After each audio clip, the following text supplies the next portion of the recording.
사랑하는 서문교회 성도 여러분, 샬롬. 4월 26일 수요일 아침 말씀 시간입니다.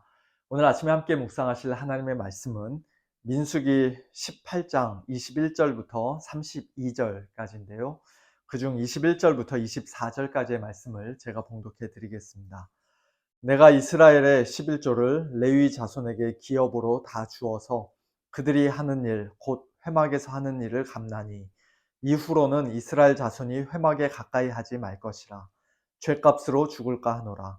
그러나 레위인은 회막에서 봉사하며 자기들의 죄를 담당할 것이요 이스라엘 자손 중에는 기업이 없을 것이니 이는 너희 대대의 영원한 율례라. 이스라엘 자손이 여호와께 거제로 드리는 11조를 레위인에게 기업으로 주었으므로 내가 그들에 대하여 말하기를 이스라엘 자손 중에 기업이 없을 것이라 하였노라. 아멘. 방금 읽어드린 오늘 본문 말씀에는 레위인이 이스라엘 자손 중에 기업이 없을 것이다 라는 말씀이 2번 반복되고 있습니다. 이것은 우리가 이미 잘 알고 있듯이 출애굽한 이스라엘 백성이 40년 광야 생활을 마친 후 이제 곧 약속의 땅 가나안에 들어가 거기서 각 지파별로 땅을 분배받을 때 레위 지파에게 기업으로 주어지는 땅은 따로 없다는 뜻입니다. 대신 그들은 나머지 12지파가 기업으로 받은 땅 여기저기 48개 성읍에 뿔뿔이 흩어져 거주하며 거기서 주로 하나님께 예배드리고 예배를 인도하고 백성들에게 하나님의 말씀을 가르치는 그와 같은 영적인 일을 담당하며 살았습니다. 특별히 장막, 성막 또는 회막에서 제사장들을 도와 봉사하는 것이 그들의 매우 중요한 임무였는데요. 어쨌든 농사 지을 수 있는 땅을 따로 분배받지 못했으니 레위인들에게는 안정적으로 먹고 살 수 있을 만한 마땅한 생계 수단이 없었습니다. 그와 같은 레위인들을 위해 하나님께서 마련해 주신 제도가 무엇이었는가 하면 바로 11조였죠. 레위 지파를 제외한 이스라엘 백성들이 자기들이 기업으로 받은 땅에서 해마다 얻게 되는 농산물과 가축들 중 10분의 1을 하나님께 11조 거제로 드리면 하나님께서는 그것을 레위 자손에게 기업으로 다 주어서 그들이 하는 일, 곧 회막에서 하는 일에 대한 일종의 보수가 되게 하셨습니다. 그러면 레위인들은 자기들이 받은 그 이스라엘 백성들의 11조 중에서 아름다운 것, 가장 좋은 부분을 또다시 10분의 1 따로 떼어 하나님께 11조 거제로 드리고 하나님께서는 그것을 레위 지파 중 고핫 자손에 속한 대제사장 아론과 제사장들에게 주어 그들의 기업이 되게 하셨던 것입니다. 결국 백성들이 드리는 11조가 레위인들 및 제사장들의 실제적인 주요 생계 수단이 되었던 것이에요. 제사장들에게도 그렇고 레위인들에게도 그렇고 내가 이스라엘 자손 중에 내 분깃이요 내 기업이다 라고 말씀하신 하나님께서는 가나안 땅에서 그들에게만 따로 하늘에서 계속 만나를 내려주신 것이 아니라 이스라엘 백성들이 하나님께 드리는 11조를 통해 그들이 다 먹고 살 수 있도록 율법으로 정해 주셨던 것입니다. 민수기 2장을 보면 이스라엘 백성 중 군사로 계수된 성인 남자의 인구수가 총 60만 명이 좀 넘었는데요. 이것은 레위인들이 포함되지 않은 숫자입니다. 민수기 3장에서 1개월 이상 레위 지파 남자들을 따로 계수했는데 그들의 수는 약 2만 2천 명이었습니다. 60만 대 2만 2천, 약 27대 1의 비율인데요. 이것을 통해서 우리가 무엇을 알 수 있습니까? 이스라엘 12지파 성인 남자들이 만일 하나님께서 명령하신 대로 11조를 제대로 온전히 드리기만 한다면 땅을 기업으로 받지 못한 레위인들과 제사장들이 하나님의 일에 전적으로 헌신하면서도 얼마든지 먹고 살 수 있을 정도로, 먹고 사는 일에 별다른 어려움을 느끼지 않을 정도로 하나님께서 그들에게 합리적인 제도를 만들어 주셨고 또 풍성한 기업을 그들에게 약속해 주셨던 것입니다. 하지만 안타깝게도 현실은 그렇지 못했던 것 같아요. 구약 성경을 보면 레위인들은 각 성읍에서 늘 구제가 필요한 가난한 자들로 언급이 되고 있습니다. 무엇보다도 백성들이 11조를 제대로 하지 않았기 때문에 그와 같은 현상이 일어난 것이라고 할 수 있겠죠. 오늘 민수기 본문에서의 11조, 구약 율법에서의 11조를 우리는 신약 교회에 100% 그대로 다 똑같이 적용할 수는 없습니다. 오늘날에는 구약적인 의미에서의 성막이나 성전도 없고 제사장이나 레위인도 없으며 농산물이나 가축을 하나님께 거제로 드리는 그런 제사도 더 이상 존재하지 않기 때문입니다. 물론 우리 교회에 11조 헌금 항목이 있고 헌금자 명단을 주보에도 올리고 또 저 역시도 당연히 매달 신실하게 11조 헌금을 드리긴 합니다만, 그러나 오늘날 우리가 드리는 11조 헌금이 구약 율법에서의 11조와 어떤 면에서 연속성이 있고 또 어떤 면에서 불연속성이 있는지 우리는 바르게 알아야 합니다. 몇 년 전에 제가 말라기 강해 설교를 하면서 공교롭게도 성탄주일에 11조와 관련된 그 본문으로 말씀을 전했던 기억이 나는데요. 혹 좀 더 알고 싶으신 분들은 우리 교회 홈페이지 들어가셔서 말라기 3장 강해 설교를 한번 찾아 들어보시길 바랍니다. 오늘 아침에 11조에 관한 여러 가지 신학적인 내용을 우리가 자세히 다 다룰 수는 없습니다만, 구약시대와 신약시대에 한 가지 중요한 공통적인 원리가 있습니다. 그것은 복음서에서 제자들을 파송하시며 예수님께서 친히 말씀하셨던 것처럼 일꾼이 자기의 먹을 것을 받는 것이, 그 삭슬 받는 것이 마땅하다는 것입니다. 고린도전서 9장에서 사도 바울은 예수님의 그 말씀과 또 구약 성경을 인용하면서 동일한 원리를 말씀합니다.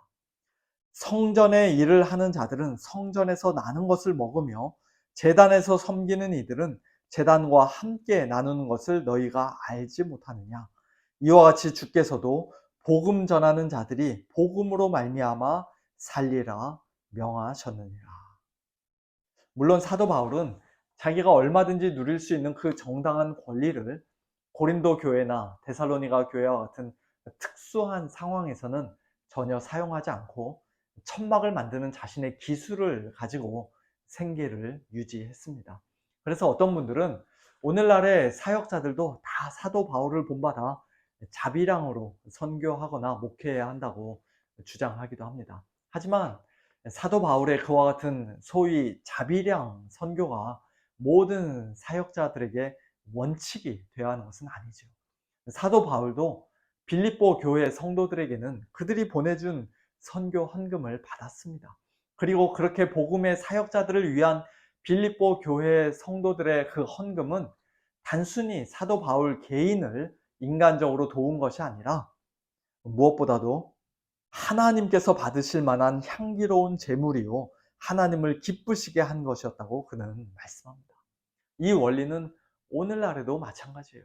경제적으로 가난하고 불쌍한 사역자들을 우리 성도님들이 십시일반 돕고 구제해서 먹여 살린다는 그런 개념이 아니라, 성도님들은 하나님께 헌금을 드림으로써 인색함으로나 억지로가 아니라 자원함으로, 즐거움으로, 감사함으로, 믿음으로 그 마음에 정한 대로 드림으로써 하나님을 이미 기쁘시게 한 것이고, 사역자들이 교회를 통해서 받는 사례와 생활비는 주님의 일을 한 것에 대한 삭스로, 보수로, 기업으로 하나님께서 사역자들에게 주시는 것입니다. 그러므로 사역자들은 성도님들 눈치 보면서 사역할 것이 아니라, 또는 돈 때문에 사역할 것이 아니라 오직 하나님만 바라보고 주님께서 맡겨주신 그 사명을 충성스럽게 감당해야 할 것이며, 또 성도님들은 사역자들에게 교회가 사례비를 책정하고 지출하는 것에 대해 너무 인색하거나 아까워해서는 안 될 것입니다.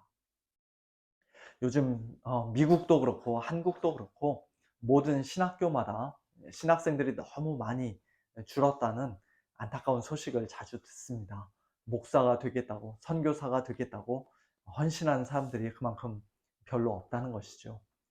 여러 가지 이유가 있겠습니다만 아마 경제적인 이유도 큰 비중을 차지할 것이라고 생각합니다. 옛날 저희 부모님 세대는 뭐 말할 것도 없고 20 몇 년 전 제가 신학교에 갈 때만 해도 신학을 공부하고 목회를 한다는 것은 당연히 고생길이요, 가난하게 사는 길이라는 것을 뻔히 알면서도 그래도 하나님께서 부르셨다는 그 소명을 따라 사명감을 가지고 많은 사람들이 헌신을 했었는데요. 요즘 젊은 사람들은 그렇지가 않은 것 같습니다. 어려운 길은 아예 처음부터 가지 않으려고 합니다. 그런 면에서 볼 때 지금 우리 교회 유스그룹을 담당하고 있는 우리 유지태 전도사님이 참 너무나도 고맙고 귀하게 느껴집니다. 전도사님은 사립대학교 4년 비싼 론을 받아 공부하고 졸업하자마자 하나님의 부르심에 순종해서 캘리포니아 웨스트민스터 신학대학원에 입학했는데요. 3년에 마치기 너무 힘들다고 4년 과정을 택해 지금 MDB 2학년째 또 론 받아가며 열심히 공부하고 있는 중입니다. 그런데 그렇게 최소 7, 8년 대학교와 대학원 열심히 공부해도 혹 박사과정까지 더 공부한다면 총 10 몇 년을 열심히 공부해도 또 어려운 목사고시 통과하고 안수를 받아 목사가 돼도 현실적으로는 학자금 빚만 잔뜩 지게 될 뿐 안정적으로 먹고 살 길이 전혀 보장되지가 않는 것이에요. 교회 청빙을 받기도 어려울 뿐더러 청빙받아 전인 사역을 한다 해도 경제적으로 여전히 어렵고 궁핍할 것이 불을 보듯 뻔합니다. 주위 친구들은 대학 4년만 졸업하고 취직해도 훨씬 더 많은 임금을 받으며 풍요롭게 사는 모습들을 보면서 요즘 젊은 신학생들은, 특별히 우리 한인 2세들은 더 그런 것 같은데요.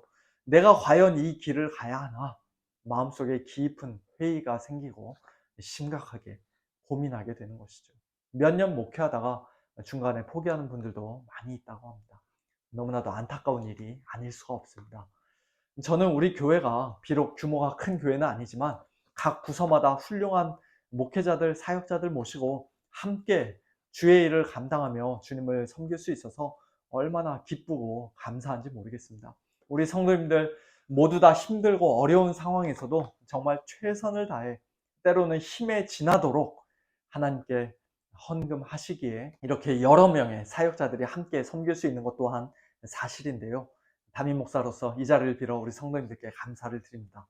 하나님을 믿지 않고 교회를 잘 알지 못하는 사람들은 헌금하면 다 목사 배만 불리는 건데 왜 바보같이 헌금하냐고 비아냥거립니다만, 그러나 그런 일은 요즘 TV에 나오는 이단들이나 심히 부패하고 타락한 극소수의 교회들에서나 볼 수 있는 일이지 대부분의 정상적이고 건강한 교회에서는, 더군다나 우리 서문교회에서는 절대로 있을 수 없는 일이요, 또 그렇게 할 수 없는 시스템이라는 것을 우리 성도님들도 잘 알고 계실 것입니다.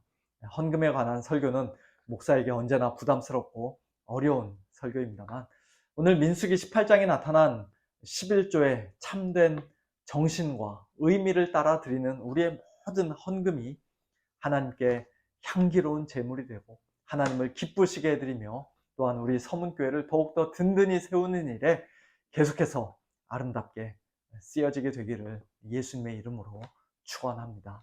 함께 기도하겠습니다. 하나님 아버지 감사합니다. 오늘 민수기 18장 말씀을 통해 이스라엘의 11조 제도를 제정하신 하나님의 깊은 뜻을 다시 한번 확인하게 하시고, 또 오늘 우리가 하나님 앞에 어떠한 마음과 자세로 헌금해야 되는지 다시 한번 생각해 보게 하시니 감사합니다. 저희들이 매주일 하나님 앞에 올려드리는 이 헌금이 사람들에게 하는 헌금이 아니라 하나님을 기쁘시게 해드리며 하나님께 향기로운 제물이 되는 것을 기억하면서 저희들 하나님을 사랑하는 마음으로 믿음으로 헌금하게 하여 주시고, 또 그 드린 헌금을 통해서 우리 서문교회가 더욱더 든든히 세워져 가고 또 예수 그리스도의 복음이 더욱더 힘있게 증거되며 하나님의 사역이 더욱더 흥왕하게 되는 그와 같은 귀한 일들이 계속해서 일어나도록 하나님 아버지 축복하여 주시옵소서. 특별히 우리 성도님들 힘들고 어려운 가운데서도 최선을 다해 주님 사랑하는 마음으로 믿음으로 드리는 그 모든 손길들을 주님 축복하여 주옵시고, 우리 성도님들 이 땅에서 살아갈 때도 너무 경제적으로 힘들고 어렵지 않도록 하나님께서 은혜를 베푸시고 돕는 손길로 함께하여 주시옵소서. 오늘도 사랑하는 우리 성도님들의 모든 삶 가운데 함께하여 주시길 원하며 살아계신 예수님의 이름으로 감사하며 기도하옵나이다. 아멘.